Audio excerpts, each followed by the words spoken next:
Assalamualaikum warahmatullahi wabarakatuh. Pertama-tama, kami mengucap banyak terima kasih kepada Bapak APT Gita Cahya Eka Dharma S-Farm MSI yang telah memberikan kami kesempatan untuk mempresentasikan mengenai kajian penggunaan tabir surya. Di sini ada rekan saya bernama Karisa Putri Alifa dengan NPM 10060322074 dan saya sendiri Alia Rifa Rabadani Saibia dengan NPM 10060322089. Kajian Islam tentang bahan halal dijelaskan pada Quran Surat Al-Baqarah ayat 168 yang artinya, "Wahai manusia, makanlah sebagian makanan di bumi yang halal lagi baik, dan janganlah mengikuti langkah-langkah setan. Sesungguhnya ia bagimu merupakan musuh yang nyata." Kajian aspek perundang-undangan halal. Menurut Undang-Undang Nomor 33 Tahun 2014 tentang Jaminan Produk Halal, UU JPH mengatur tentang ketersediaan produk halal. UU ini menetapkan bahan yang halal, baik yang berasal dari hewan, tumbuhan, mikroba, maupun bahan yang dihasilkan melalui proses kimiawi, proses biologi, atau proses rekayasa genetik. UU JPH juga menetapkan sanksi administratif dengan sanksi pidana untuk menjamin penyelenggaraan dan penegakan hukum terhadap pelanggaran peraturan pemerintah. UU JPH mendefinisikan produk sebagai barang atau jasa yang terkait dengan makanan, minuman, obat, kosmetik, produk kimiawi, produk biologi, produk rekayasa genetik, serta barang gunaan yang dipakai, digunakan, atau dimanfaatkan oleh masyarakat. Sistem Jaminan Produk Halal atau SJPH adalah suatu sistem yang terintegrasi, disusun, diterapkan, dan dipelihara untuk mengatur bahan, proses produksi produk, sumber daya, dan prosedur dalam rangka menjaga kesinambungan PPH. Sistem Jaminan Produk Halal atau SJPH di Indonesia memiliki beberapa fungsi kunci. Pertama, SJPH melindungi konsumen muslim dengan memastikan bahwa produk yang beredar sesuai dengan prinsip halal sesuai dengan ajaran Islam. Kedua, sistem ini memudahkan ekspor produk Indonesia ke pasar internasional, terutama yang mayoritas penduduknya muslim. Fungsi lainnya termasuk memberikan kepastian terkait status halal suatu produk, menciptakan regulasi dan standar, meningkatkan kualitas produk, menyelenggarakan penyuluhan dan edukasi, serta memberikan sertifikasi dan label halal yang mempermudah identifikasi produk oleh konsumen. SJPH di Indonesia dengan demikian tidak hanya mencakup aspek keagamaan, tetapi juga berperan dalam mendukung keamanan konsumen, regulasi produk, dan daya saing produk di pasar global. Mekanisme sertifikasi halal produk. Sertifikasi halal merupakan pengakuan kehalalan sebuah produk yang dikeluarkan oleh Badan Penyelenggara Jaminan Produk Halal atau BPJPH yang didasarkan fatwa halal tertulis yang dikeluarkan oleh MUI atau Komite Fatwa Halal. Sedangkan lembaga yang bertugas melakukan kegiatan pemeriksaan dan atau pengujian terhadap kehalalan produk adalah Lembaga Pemeriksa Halal LPH. Definisi kosmetik pelindung. Kosmetik pelindung adalah kosmetik yang dikenakan pada kulit yang sudah bersih dengan tujuan melindungi kulit dari berbagai pengaruh lingkungan yang merugikan kulit.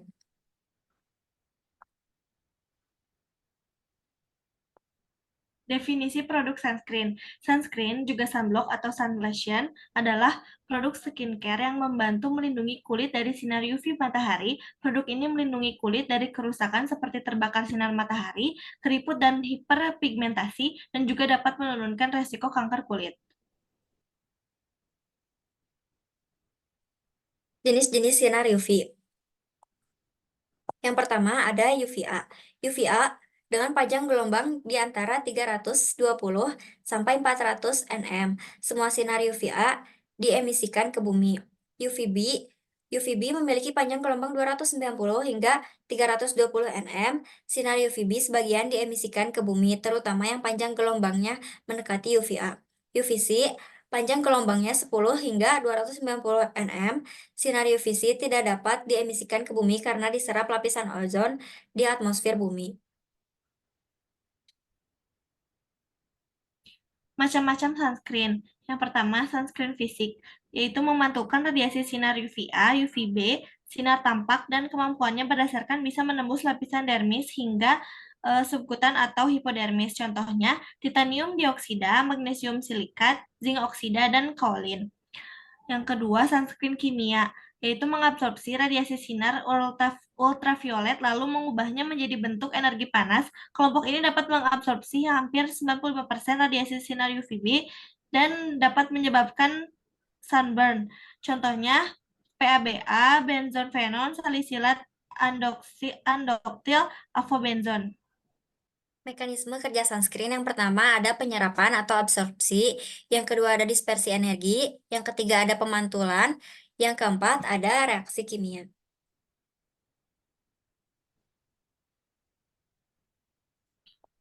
Selanjutnya bentuk sediaan kosmetika. Yang pertama ada krim, kedua lotion, ketiga gel, keempat spray. Kemudian ada bentuk stick, pelembab, dan dengan SPF.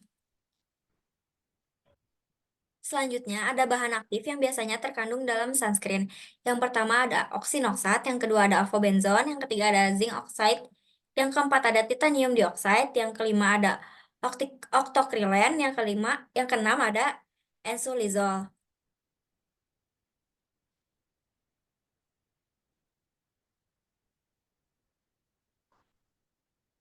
Selanjutnya ada tips pemilihan sunscreen. Yang pertama yaitu faktor perlindungan atau SPF.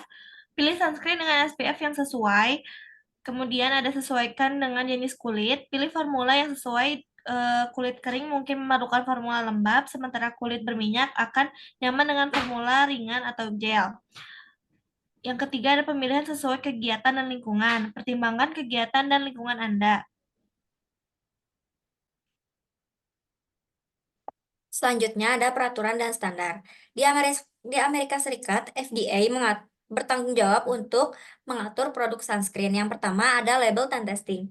FDA mengatur label sunscreen dan persyaratan pengujian untuk menentukan tingkat perlindungan terhadap sinar UVA dan UVB. Yang kedua ada label SPF. SPF atau Sun Protection Factor hanya merujuk pada perlindungan terhadap sinar UVB. FDA mengharuskan label sunscreen menyertakan informasi tentang perlindungan terhadap sinar UVA dan memberikan petunjuk pemakaian yang benar. Kemudian yang ketiga ada bahan aktif. FDA terus meninjau dan menilai keamanan bahan aktif dalam sunscreen. Beberapa perubahan peraturan telah dilakukan untuk meningkatkan efektivitas dan keamanan produk ini. Kemudian standar industri untuk produk sunscreen. Yang pertama ada Colipa Guidelines. Sekarang telah diubah menjadi Cosmetic Europe. Sebagai organisasi industri kosmetik Eropa, Cosmetics Europe mengembangkan panduan yang mencakup metode pengujian dan persyaratan label untuk sunscreen. Kemudian ada ISO atau International Organization for Standardization. ISO mengeluarkan standar internasional untuk produk sunscreen yang melibatkan metode pengujian dan pedoman formulasi. Yang ketiga ada AATCC, American Association of Textile Chemists and Colorists. AATCC mengembangkan standar kinerja untuk produk tekstil termasuk pakaian yang memiliki sifat perlindungan terhadap sinar UV.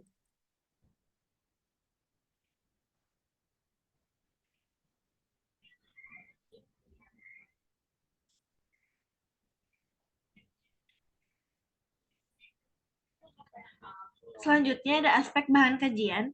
Seorang farmasis dapat memilih formula sediaan kosmetik yang halal dengan memperhatikan sumber bahan baku halal, memastikan proses produksi sesuai prinsip halal, menghindari bahan haram, memeriksa label dan sertifikasi halal, dan dapat berkonsultasi dengan ahli halal jika diperlukan. Kesimpulannya adalah sunscreen adalah kunci untuk melindungi kulit dari sinar UV, mencegah kerusakan dan risiko kanker. Pemilihan yang tepat termasuk SPF yang sesuai, penyesuaian dengan jenis kulit, dan adaptasi sesuai kegiatan adalah langkah penting dalam menjaga kesehatan kulit dan kepatuhan terhadap regulasi. Sekian yang dapat kami sampaikan. Terima kasih. Kurang lebihnya mohon maaf. Wassalamualaikum warahmatullahi wabarakatuh.